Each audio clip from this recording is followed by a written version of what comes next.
संतप्त मानस शांत हूँ जिनके गुणों के गान में, बेवर्धमान महान जिन विचरे हमारे ध्यान में।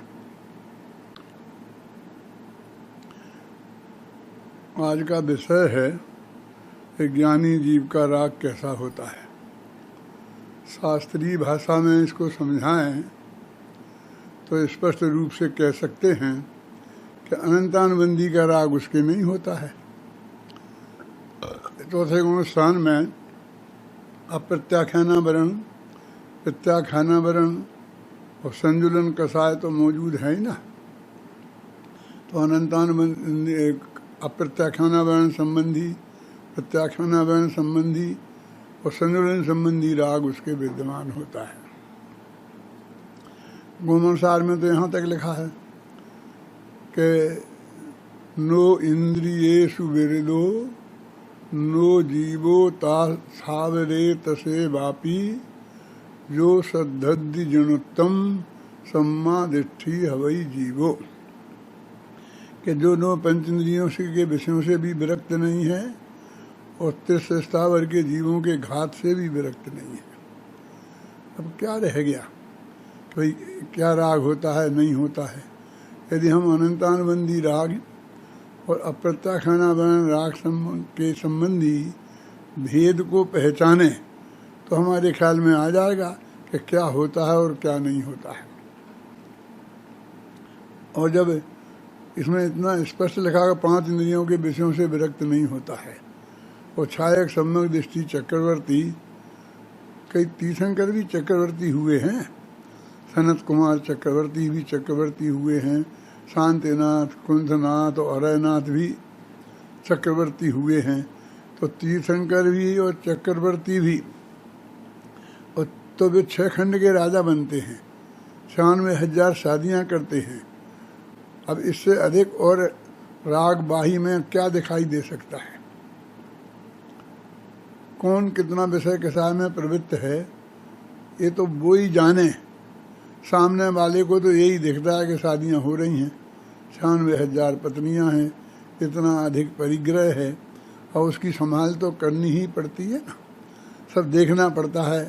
तो ये सब हो सकता है। तो अब ये फिर होता कौन सा नहीं है। फिर कहते हैं कि सम्यक दृष्टि जीव के सम्यक दृष्टि नियत मस्ती ज्ञान वैराग्य शक्ति। सम्यक दृष्टि के ज्ञान शक्ति और वैराग्य शक्ति नियम से होती है। तो फिर क्या होता है। तो शास्त्रीय भाषा में तो यही जवाब दिया कि अनंतानुबंधी नहीं होता है। अब देखो इन दोनों राग में अंतर को मैं उदाहरण दे के समझाता हूँ तो आपकी ख्याल में ज़्यादा अच्छी तरह से आएगा। कि एक आदमी तो ये मानता है कि मैं दूसरे को मार सकता हूँ, जिला सकता हूँ, दूसरे का अच्छा कर सकता हूँ, बुरा कर सकता हूँ, और फिर उसे अच्छा बुरा करने का भाव होता है, मारने जिलाओं के भाव करने का भाव होता है। वो कैसा होगा। और एक ये मानता है कि मैं मार नहीं सकता, मैं जिला नहीं सकता, मैं किसी को सुखी दुखी नहीं कर सकता, मैं परद्रव्य का रंच मात्र भी करता धरता नहीं हूँ, मेरे किए परद्रव्य में कुछ नहीं होता है। वो उसकी उपादानगत योग्यता और उसके कर्म के उदय के अनुसार ही उसका काम होता है। ऐसा अंदर में पक्की श्रद्धा जिसकी हो, और वो आदमी को यदि मारने का भाव होगा, बचाने का भाव होगा, सुखी और दुखी करने का भाव होगा, तो उसमें कितनी ताकत होगी। अपने आप कमजोर क्यों। मान्यता तो ऐसी है ना कि मैं मार नहीं सकता, तो इसलिए फिर वो राग की निरर्थकता उसके ज्ञान में स्पष्ट प्रतिभाषित होती है, इसलिए उसके ज्ञान में वो ताकत नहीं होती है। बहुत से लोग कहते हैं जरा उनका मंद राग होता होगा और अज्ञानी का तीव्र राग होता होगा। ऐसा नहीं है। तीव्रता और मंदता जो कसाय में होती है, तीव्रता और मंदता का भेद तो लेस्या कहते हैं। तो कौन से गुणस्थान में कैसी कैसी लेस्या होती है उसके हिसाब से होती है। देखो सम्यक दृष्टि को भी तीव्र गुस्सा आ सकता है। और मिथ्या दृष्टि भी, जो मुनिराज हैं द्रव्यलिंगी, जो 9वें गृह वेग तक जाते हैं, तो उनके मिथ्यात्व अनंतानुबंधी राग का भी अभाव नहीं है और मिथ्यात्व का भी अभाव नहीं है, और राग इतना अधिक मंद हो जाता है कि 9वें गृह वेग तक चले जाते हैं।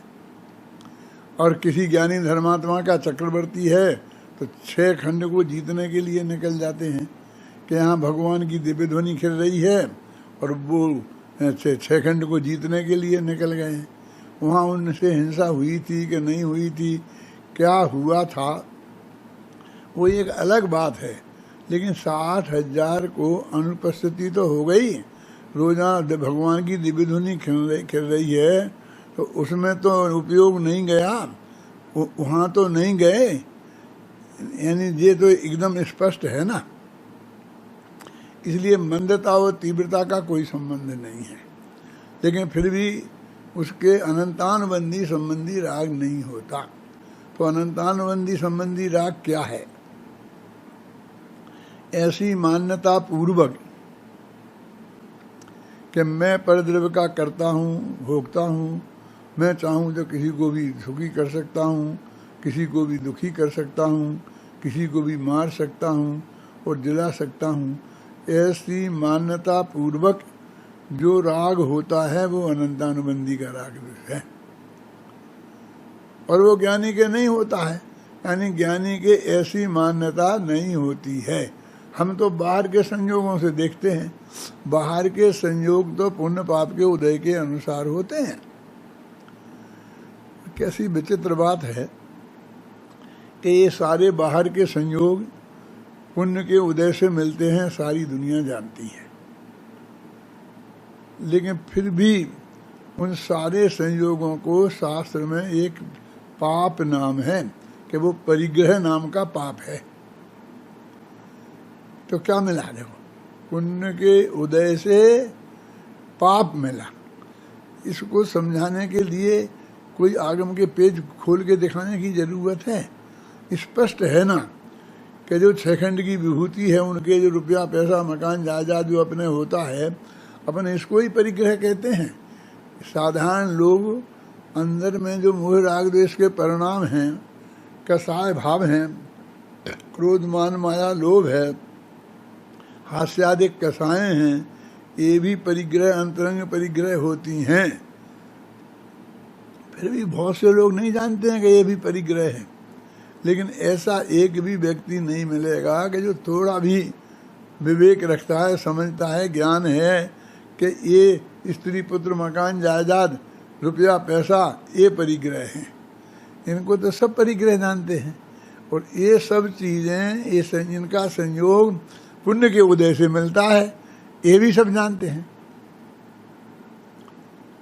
तो उदय हुआ पुण्य का, और जो मिला वो है पाप।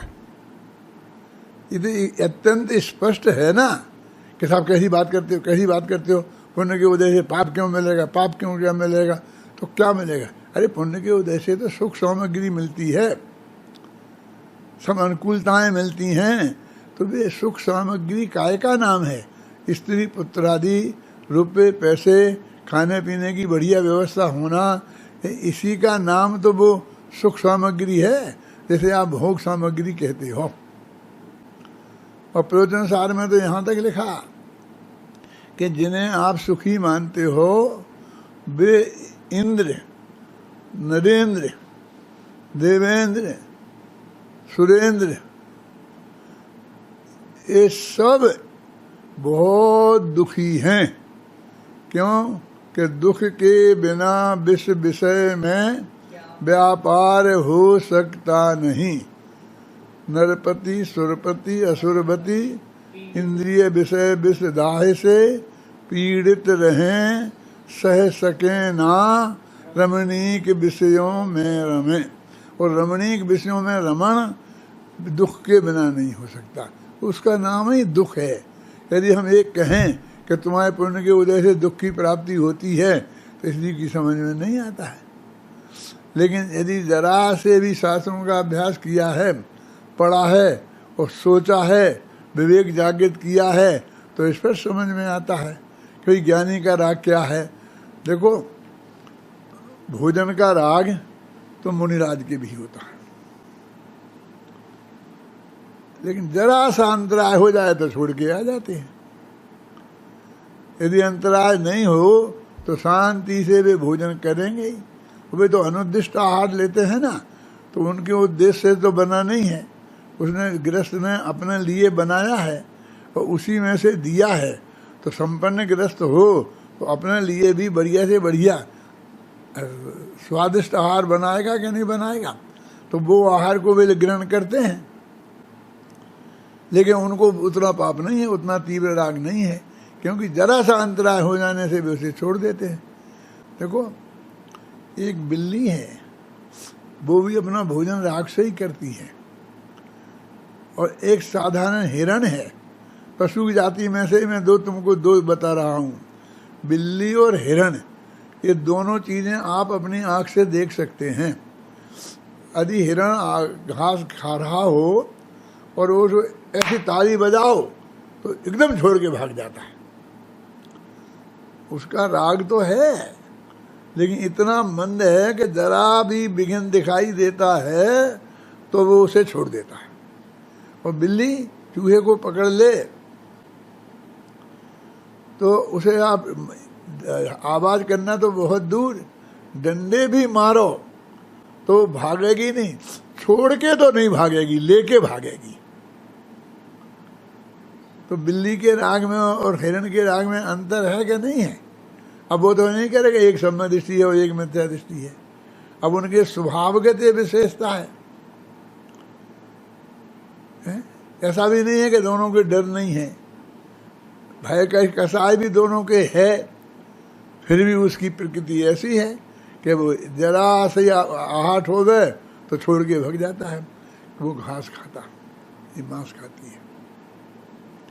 ये मांस खाने वाले प्राणी कितने क्रूर होते हैं और कितने तीव्र राग वाले होते हैं कि उन्हें आप मारो, उन जान जोखम में है तो भी वो उसको छोड़ नहीं सकती, बिल्ली चूहे को। और ये सूखी घास बिल्कुल तिनका, बिल्कुल अजीब है ना, वो उसमें जीव नहीं रहा है, उसको भी खावे तो भी उसे छोड़ के चला जाए।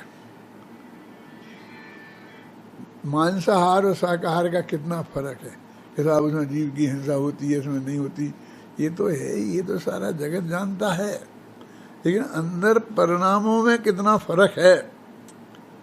समझ लो कि ज्ञानी का राग तो हिरण के समान है और अज्ञानी का राग बिल्ली के समान है।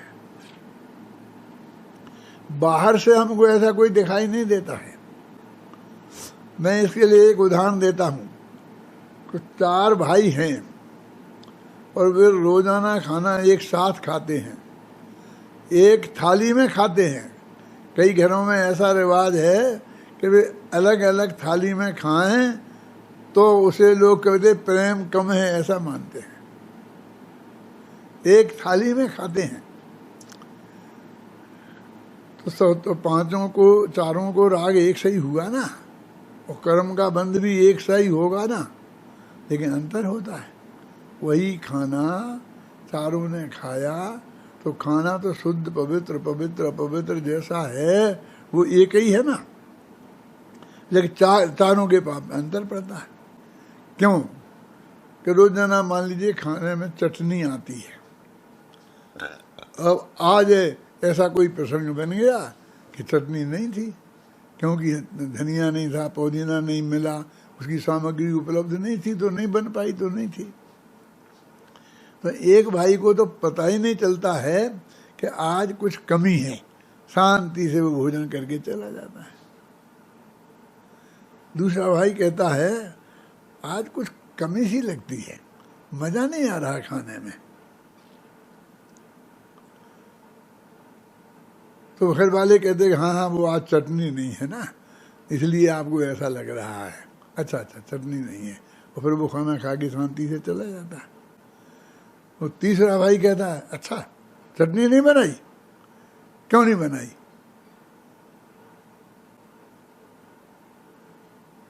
आप लोग इतना भी नहीं कर सकते हैं?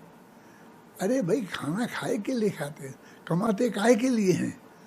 इसलिए तो कमाते हैं। ऐसा नहीं होना चाहिए। चटनी तो बननी ही चाहिए, और व्यवस्था नहीं हुई तो जाके लेते, बनाते, जुटाते। कल से चटनी बनना चाहिए, और फिर वो खा के चला जाता। चौथा कहता है चटनी नहीं बनाई। क्यों नहीं बनाई? कि वो आज धनिया नहीं था, ये नहीं था। क्यों नहीं? लेके आओ, जाओ। मैं रोटी जब खाऊंगा, जब वो आ जाएगी, बन जाएगी, तब। तो वो बाकी 3 भाई खाने लगे। वो एक ने नहीं खाई, तो वो कहता है नहीं, कोई नहीं खाएगा। क्यों? मैं बैठा रहूं, आप मजे से खाएं। अब देखिए, जब वो चटनी नहीं मिली तो चारों के अंदर में खाने में कितनी तीव्रता थी, कैसा राग था, इसका अंतर ख्याल में आया। यदि होती और चारों शांति से खा जाते तो आपको पता ही नहीं चलता। तो इसलिए बाहर से ऐसा हम निकाल के बताएं सारे अन्यों के साथ। वो तो बहुत शांत प्रकृति के हैं, हमेशा मुस्कुराते ही रहते हैं, कभी कोई नाराज हमने होते उन्हें देखा ही नहीं है, कभी हमने गुस्से में तो उन्हें देखा ही नहीं है। पुण्य के उदय से सारे अनुकूल संयोग हैं। जो आता है तो हाथ जोड़ के ही आता है, जो उससे कहते हैं तो जवान से बात नहीं निकलती है, वो दौड़ के तत्काल काम हो जाता है। इच्छा के अनुकूल सब काम होता है, तो काय को गुस्सा आना था? ऐसा कौन आदमी है कि जिसके अनुकूलता सारी हो, सब चीज उसकी आज्ञा मानते हों, तो उसे गुस्सा क्यों आएगा? है? और अनुकूलता नहीं हो तो समाज हो सकती है कि उसे आवे, प्रसंग आवे। तो कसाय का ऐसा प्रकट होना और कसाय का होना, माना राग का प्रकट होना और राग का होना, इन दोनों में बहुत अंतर है। जब मैं राग के साथ कसाय कहने लगता हूँ और क्रोध का उदाहरण देता हूँ, तो लोगों को ऐसा भ्रम हो जाता है कि क्रोध तो क्रोध है, क्रोध थोड़ी राग है। अरे राग का मतलब अकेला राग नहीं होता। वैसे भी जो 25 कसाएं हैं, उसमें 13 कसाएं राग रूप हैं और 12 कसाएं द्वेष रूप हैं। 4 प्रकार का क्रोध, 4 प्रकार का मान, अरति, द्वेष, भय और जुगुप्सा, ये 12 कसाएं द्वेष रूप हैं। और 4 प्रकार की माया, 4 प्रकार का लोभ, हास, रति और 3 वेद, ये सब राग रूप हैं। लेकिन यहाँ तो राग और द्वेष दोनों को ही राग कहते हैं। यहाँ तक कि यदि मिथ्या दृष्टि का हो तो उसे मिथ्यात्व उस राग में ही शामिल कर देते हैं। राग माने 1-25 कसाय, इस अर्थ में भी राग शब्द का प्रयोग होता है। और कम से कम जो आपका विषय है ज्ञानी का राग, तो ज्ञानी का क्रोध कैसा होता है ये तो आप जानते हैं ना। अकेला ज्ञानी का राग नहीं जानते हैं। अरे 25 कसाएं की बात है और मिथ्यात्व की बात भी है। क्यों? कि ज्ञानी के मिथ्यात्व नहीं होता और अनंतानुबंधी क्रोध मान माया लोभ नहीं होता, ये राग नहीं होता है। और बाकी का राग होता है, बाकी की कसाएं होती हैं, उन सबका नाम राग है। तो हमको ज्ञानी का राग कैसे नहीं होता? ये तो संयोगों की विचित्र बात है।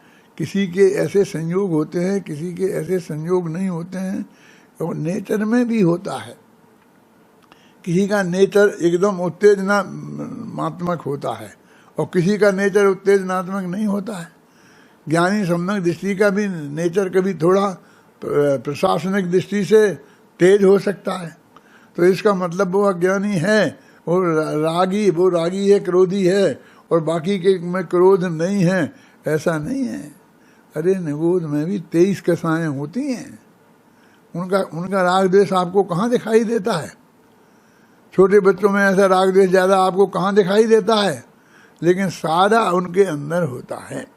तो राग की हमको जाति पहचानना चाहिए कि ये सवाल है कि ज्ञानी जीव का राग कैसा होता है। हमें तो राग को पहचानना है कि राग को त्यागना है। पूरे राग को, जो भी चीज राग है और वो राग मैं नहीं हूँ, उस राग का भी करता धरता मैं नहीं हूँ। अभी तो ये था मैं पर का करता धरता नहीं हूँ। पहला पॉइंट तो ये बताया था कि मैं पर का करता धरता नहीं हूँ, और फिर भी मैं ऐसे भाव आए बिना नहीं रहते हैं जैसे कि करुणा भाव है। जब मैं किसी को मार नहीं सकता और बचा नहीं सकता है तो करुणा भाव है नहीं आना चाहिए, लेकिन ज्ञानी जीवों को भी करुणा भाव आता है। और ऐसा नहीं कि कभी कभी आ जाता होगा। अरे 24 घंटा मुनिराज है ना, और उनके तो 3 कसाय का अभाव है, इतना राग का अभाव है, हैं? और करुणा भाव धर्म नहीं है, बंध का कारण है, ये बात जानते हैं वे, फिर भी उनके ईरिया समिति पूर्वक 4 हाथ जमीन देखकर वो चलते हैं। उनका राग कितना मंद है कि 32 अंतराय टालकर 46 दोष टालकर उनको आहार मिले, और एक बच्चा बगल में रोता हो तो छोड़ के चले जाते हैं। मैंने बहुत ही उसका राग में कोई दम नहीं है। तो इस तरह से हम जो राग के साथ जो मिथ्यात्व का जोर होता है, जो उसे अनंतानुबंधी राग द्वेष कहते हैं, तो अनंतानुबंधी राग द्वेष ज्ञानी के नहीं होता है। अब हमको इसमें एक बड़ी दिक्कत ये है कि हम इस बात को नहीं पहचानते हैं गहराई से, अंतर से हम इस बात को नहीं पहचानते हैं। तो क्या दिक्कत होती है? तो ये दिक्कत होती है कि फिर हम किसी भी जीव को रागी कहते, ज्ञानी को जो दिखती है कोई प्रवृत्ति बाहर की ऐसी, तो उसे राग होना मान लेते हैं, और अज्ञानी को बिल्कुल शांत कभी बैठा हो, होता ही है ना, 9वें गृह तक जाने वाले मुनिराज होते हैं, तो उसे राग नहीं है, हम ऐसा मान लेते हैं। यानी उस राग को हम पहचानते नहीं हैं, तो वो है और नहीं है इसका हम निर्णय नहीं कर सकते हैं। शास्त्रों में, प्रथमान योग के शास्त्रों में सम्यक दृष्टि धर्मात्माओं का जो वर्णन है, और उस वर्णन को देखकर हम लोगों को सबको ऐसे बहुत विकल्प आते हैं कि अरे ये ज्ञानी थे, धर्मात्मा थे, उनने ऐसा कर दिया, उनने युद्ध में चले गए, उसको मार दिया, इसको मार दिया, हैं? फिर रामचंद्र जी कह देते हैं कि लक्ष्मण को 6 महीना कंधे पर रखे रहे, इतना तीव्र राग था। बोलते कि नहीं बोलते हैं? हम तो नहीं रखे रहते, डॉक्टर कह देता है ये मर गया, हम तो चुपचाप जला आते हैं। तो तुम सम्यक दृष्टि ज्ञानी धर्मात्मा हो गए, मुनि हो गए, और फिर वो मिथ्या दृष्टि हो गए। ऐसा नहीं है, वो तीव्रता मंदता से उसका संबंध नहीं है। मंदता और तीव्रता को तो क्लेशा कहते हैं, ख्याल में आई ना, इसलिए मंदता और तीव्रता का सवाल नहीं है। लेकिन अंदर में उसका जो स्वरूप है, यदि हमको राग का अभाव करना है, तो जिस विकल्प से, जिसके आश्रय से राग होता है, उसका स्वरूप हमें समझना चाहिए कि ये मैं हूँ कि नहीं हूँ, ये मेरा है कि नहीं है, मैं इसका कर्ता भोगता हूँ कि नहीं हूँ, इसका सही निर्णय होना चाहिए। वो भी जो भी राग है वो मैं नहीं हूँ, और फिर भी मेरे में हो सकता है। कि साहब मैं नहीं हूँ, मेरा नहीं है, तो मेरे में क्यों हो सकता है? मैं तो नहीं है, मेरे में नहीं हो रहा। उसी को नहीं होना कहते हैं। ये तेरी श्रद्धा में ये है कि ये राग मैं नहीं हूँ, तो कहते राग जुदा है और तुम जुदा है, और जुदा है तो तेरे में नहीं हुए, नहीं हुए हो गया ना। लेकिन कहते हम तो देखा है कि बहुत गुस्सा आता है, बहुत सब कानों में लिप्त हुए देखे जाते हैं। तो कहते हैं कि वो अनंतानुबंधी राग है कि प्रत्याख्यान के अप्रत्याख्यान के संजुलन। मान लो उनके अनंतानुबंधी राग नहीं है, वो अप्रत्याख्यानावरण राग है, तो वो जो राग है आप नहीं पहचानते कि जी अप्रत्याख्यानावरण है। अप्रत्याख्यानावरण तो हो सकता है ना चौथे गुण स्थान में। इतना राग क्यों? इतना माने क्या? इतना माने क्या है? कोई भी पदार्थ हम अपन नहीं जानते कि ये रूमाल मेरा नहीं है, ये किताब मेरी नहीं है। ये भी खूब रोजीना पढ़ते हैं कि देह मेरी नहीं है। देह जुदा आत्म जुदा यही तत्व को सार, बाकी जो कछु और है या ही को विस्तार। पढ़ते हैं कि नहीं पढ़ते हैं? फिर भी ये रूमाल खोता है तो खोजते हैं कि नहीं खोजते हैं? तो विकल्प होता है कि नहीं होता है? कि 5 रुपये का था, अब मुझे पता नहीं आजकल कितने में आता है। लोग कहने लगे 5 रुपये में तो आजकल कुछ भी नहीं आता है, 50 रुपये में आता है। मैं तो कभी ज़िंदगी में खरीदे नहीं, मैं क्या जानूँ कि कितने में आता है कितने में नहीं आता है। लेकिन मैं तो ये कह रहा हूँ कि ये जो चीज़ है, ये जानते हुए कि ये मेरी नहीं है, ये खोगी साहब मेरी थी। अरे जब तक वो तेरे पास थी तब तक ही वो तेरी थी। व्यवहार में भी तेरी थी, निश्चय से तो वास्तव में तेरी है ही नहीं। अब तेरे पुण्य का योग अथवा पाप के जिस भी योग से वो हो, वो गया खत्म, तो वो चीज चली गई। इसमें कौन सा गजब हो गया है कि मेरे पास बहुत बढ़िया घड़ी थी, ये थी और मैंने 10 साल तक उसका उपयोग किया और फिर वो एकदम कहीं भूल गया, मैं रह गई उसका। तो जब तक उसको प्राप्ति का पुण्य का योग तुम्हें था तब तक वो तुम्हारे पास थी। अब वो पुण्य खलास हो गया तो वो चली गई, तुम्हें भूल गए, ख्याल में आए। और कभी कभी ऐसा भी होता है कि अब फिर आपको उपयोग में नहीं आई और 10 साल बाद आपकी ही एक किसी पेटी मेटी में रखी आपको मिल गई। क्यों? तो वो तो कहीं नहीं गई थी। बहुत सा परिग्रह ऐसा होता है ना कि जो बड़े बड़े व्यापारी हैं, शेयर खरीद लिए, अब उसको आज एकदम भाव बढ़ गए तो ये 10 करोड़ के हो गए और बस रखे रहे, अपन ने यूज नहीं किया, उन्हें बेचे नहीं, पैसे का कोई काम में नहीं लिया, पड़े रहे तिजोरी में और उसके भाव एकदम आधा हो गया, तो आधे पैसे चले गए। अरे जब थे तब भी तुम्हारे काम में नहीं आ रहे थे और अब नहीं है तो भी गए और नहीं गए, गया तो कुछ नहीं। तो ये तो इस जगत का स्वरूप है। वो पुण्य पाप के हिसाब से उनका संयोग रहेगा और उसके हिसाब से वो वियोग होगा। लेकिन चाहे वो संयोग रहे चाहे वो वियोग हो, आखिर तो वो परिग्रह है ना। ऐसा तो कहीं नहीं लिखा है कि बहुत महापुण्य के उदय से प्राप्त हुआ हो तो सही हो। यदि चक्रवर्तित्व तो साधारण पुण्य से नहीं मिलता है ना, तो फिर चक्रवर्तित्व की सारी विभूति परिग्रह नहीं होनी चाहिए। तो परिग्रह नहीं है तो सारी विभूति के रहते हुए उसे हम अपरिग्रही महावृत्ति कह दें, परिग्रह परिमाण वृत्त वाला कह दें? नहीं कह सकते। तो वो तो जहाँ विद्यमान है जैसा रहेगा, भूमिका के अनुसार राग होता है, ये नियम है। वो तेरी जरूरत नहीं है कि मैं राग, ये जो चलता है कि राग कम करें, ऐसा राग नहीं करना चाहिए, हमको ऐसा करना चाहिए, बहुत स्थूल बातें हैं। तो गहरा तत्व ज्ञान हमारे जीवन में नहीं है कि ये कैसे रहता है और कैसे जाता है और कैसे उपभोग में आता है। और इसका पाप एकत्व जो होता है, अनंतानुबंधी जो पाप है, वो जब तक एकत्व नहीं होगा, ममत्व नहीं होगा, कर्तृत्व नहीं होगा तो नहीं होगा।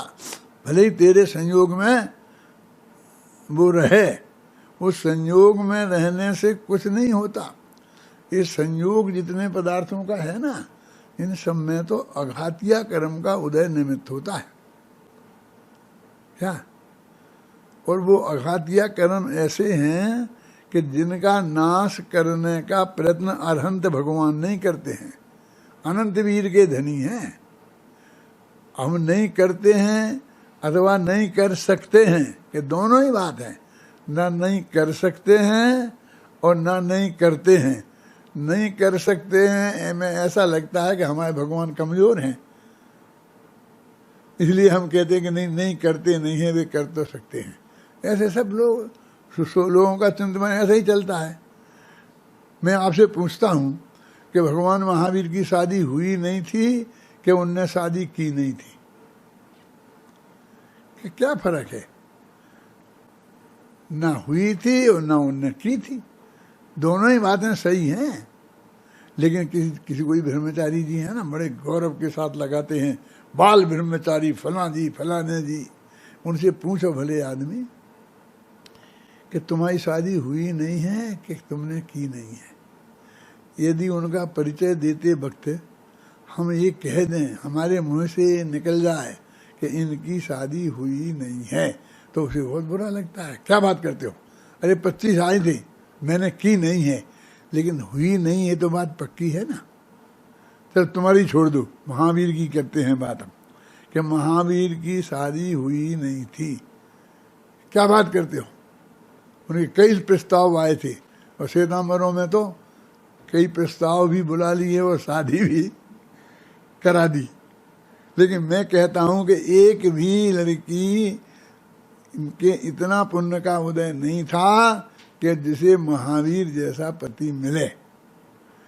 तो मैं कहता हूं कि उनकी पत्नी बने ऐसी कोई लड़की इस दुनिया में पैदा ही नहीं हुई थी। बोलो ये सच्ची बात है कि नहीं है? तो फिर तो नहीं हुई थी ना, थी ही नहीं, इस लोक में ही नहीं थी ना। लेकिन हमको जिन लोगों को परिग्रह से ही अपनी महिमा है, भले ही उनने छोड़ दिया है, लेकिन तुम ऐसा मत समझना कि नाई मुरी और संपत नासी और मूर मुड़ाए भये सन्यासी, हम उन लोगों में से नहीं हैं। हमारे पास तो ये था ये था ये था, वो सब छोड़ के आए हैं। तो जो ज़्यादा छोड़ के आते होंगे वे बड़े मुनिराज होते होंगे, जो कम छोड़ के आते होंगे वे छोटे मुनिराज होते होंगे। मुनिराजों का छोटे बड़े पने का हिसाब कितना छोड़ के आए हैं उस हिसाब से नहीं है। उनके रंचमात्र परिग्रह नहीं है, 3 कसाय का अभाव है, वे बार बार शुद्धोपयोग में जाते हैं, इससे उनकी महिमा है। उनके पास क्या है, इससे उनकी महिमा है। गवर्नमेंट की नौकरी करते हैं ना, तो एक आदमी ऐसा है कि उसके घर में कुछ नहीं है, लेकिन वो कलेक्टर हो गया, तो बड़ा ऑफिसर है ना। दूसरा आदमी उसी कलेक्टर के यहाँ चपरासी है, लेकिन उसके 3-3 मकान हैं बापदारों के, बहुत संपत्ति घर में है, सारे ठाट बाट उसके पास मौजूद हैं, फिर भी बड़ा आदमी कौन कहलाएगा? जिसके पास ज़्यादा परिग्रह है वो, कि जो बड़ा ऑफिसर है वो, उसके हिसाब से होगा ना। वर्तमान में उसके क्या पोजीशन है उसके हिसाब से होता है। इसलिए वो कहता है आप हमें बता दो कि ज्ञानी का राग कैसा होता है, तो हम बस वो राग करेंगे और बाकी का राग नहीं करेंगे। तो अब हमें ये बताएंगे कि ज्ञानी की कैसा होता है और फिर तब तू करेगा। ऐसे नहीं छोड़ा जाता है, ऐसे नहीं छूटता है। तू तो अपने आत्मा का अनुभव कर, सब में ज्ञान तेरे को पैदा हो जाएगा।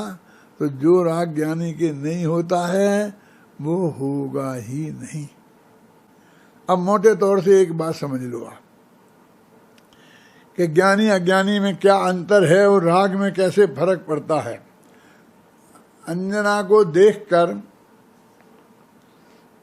पवनजय एकदम मोहित हो गए और बेहोश हो गए। अपना शास्त्र की बात है। अंजना माने हनुमान जी की माता जी। बेहोश हो गए, उनके पिताजी आए, उनने पानी छिटका दिया, मारा, मुश्किल से होश में आए तो अंजना अंजना अंजना अंजना, मैं शादी करूंगा तो अंजना से करूंगा।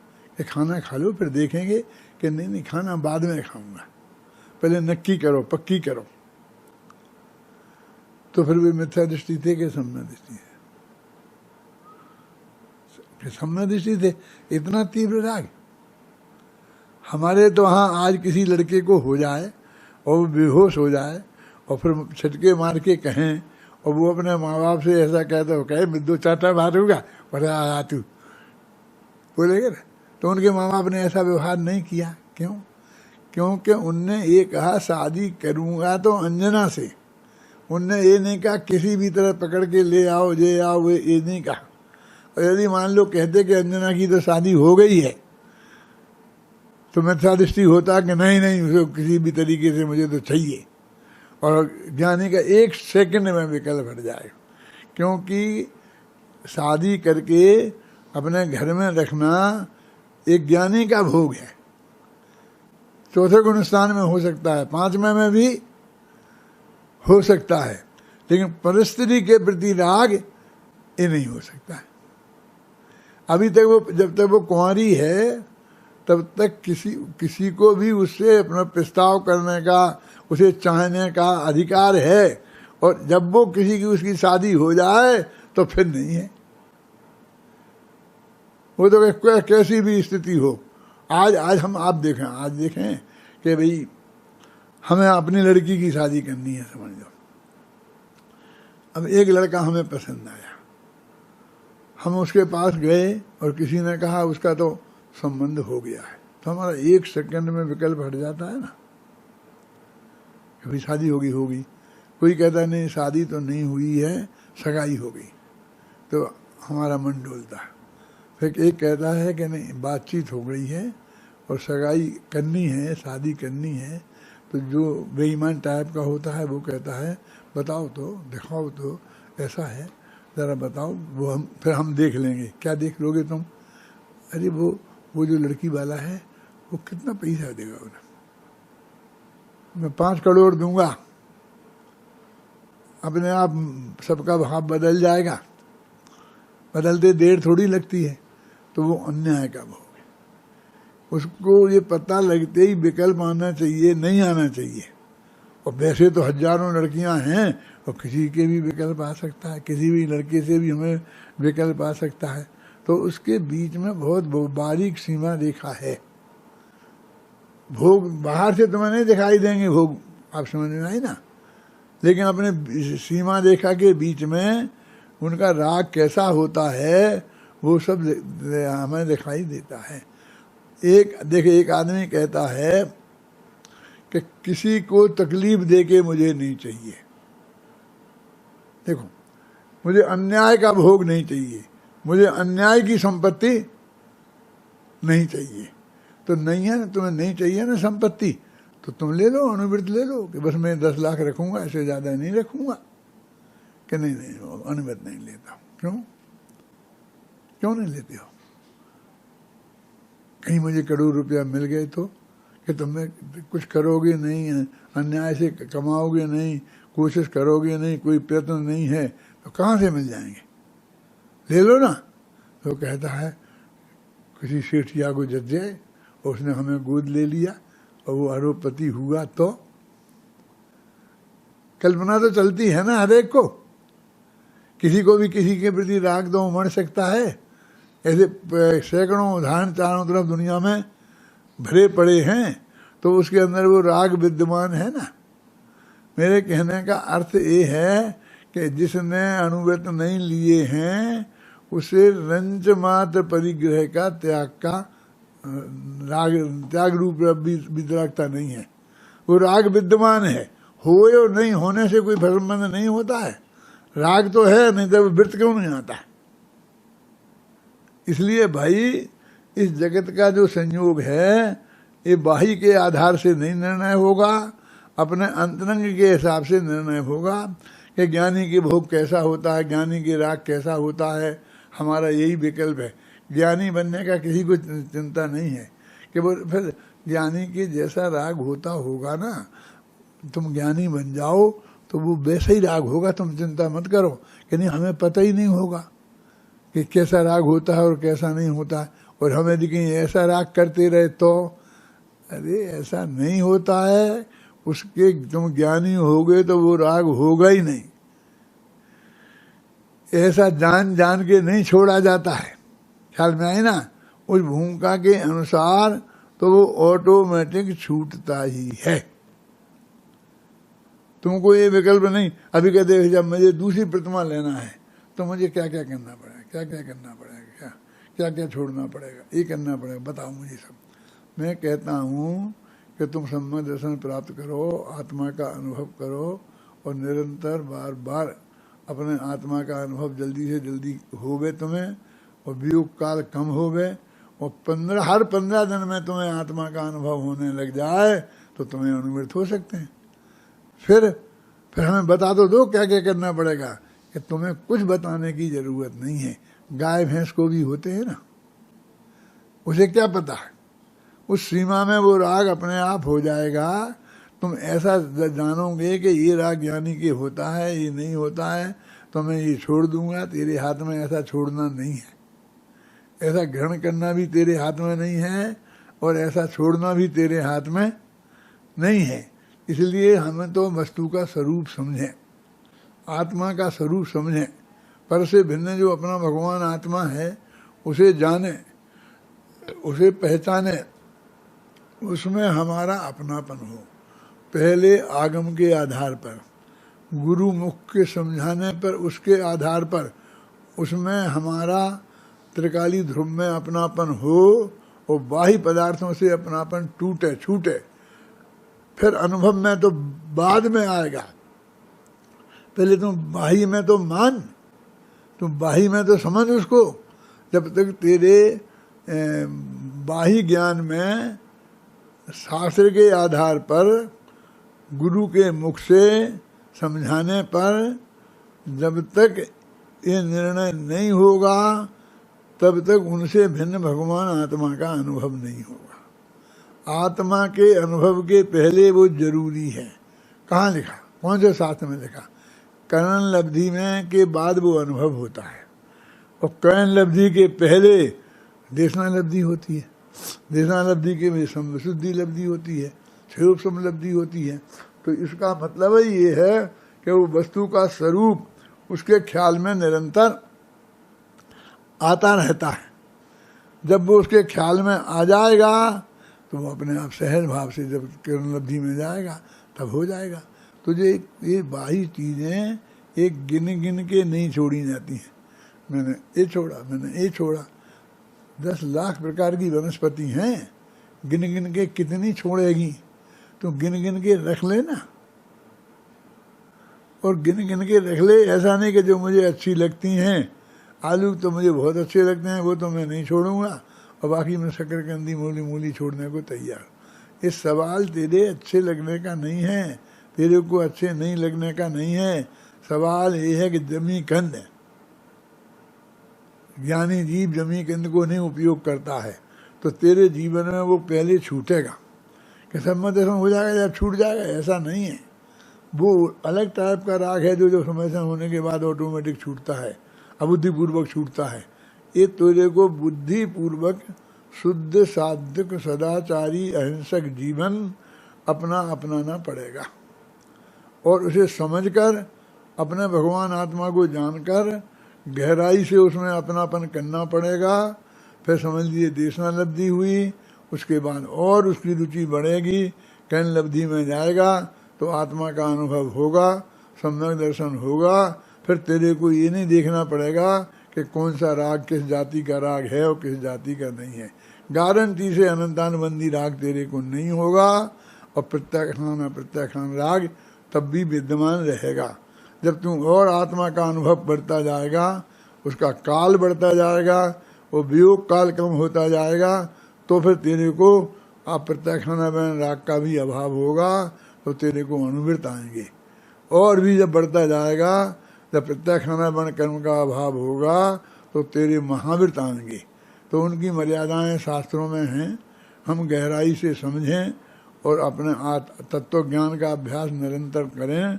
तत्व ज्ञान के माध्यम से ये निर्णय हम करें कि ज्ञानी का राग कैसा होता है, उसको शास्त्रों में वर्णन, ज्ञानियों का वर्णन है, और उनके राग का से निर्णय होता है। लेकिन इसके इतनी ज़्यादा ज़रूरत नहीं है। तुम अपने आत्मा का निर्णय कर और आत्मा में अपनापन कर, तो अपने आप जो ज्ञानियों के राग नहीं होता है वो तेरे नहीं होगा।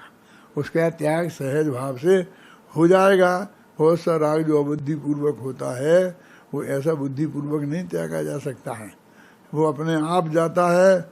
और जो राग ऐसे स्थूल होते हैं, जैसे कहें कि उसे परस्त्री का राग नहीं होगा, सात व्यसन का राग नहीं होगा, समझे ना, उसको परपरिग्रह पदार्थ का अन्यायपूर्वक पदार्थ धन लेने का राग नहीं होगा, ऐसी मोटा मोटा स्थूल करके समझाया जा सकता है। तो वो शास्त्रों में वर्णन है अनुवृत्तों का, इनका, उससे पता चल जाएगा इस टाइप का राग हमारे नहीं होता है। और राग का चिंतन मत करो, राग से भिन्न जो अपना भगवान आत्मा है उसका निर्णय करो, उसमें अपनापन करो, उसको ही अपना जानो, उसको ही अपना मानो, उसमें ही जम जाओ, उसमें ही रम जाओ। ये जो राग ज्ञानी के नहीं होता है वो गारंटी से तुम्हारे भी नहीं हो।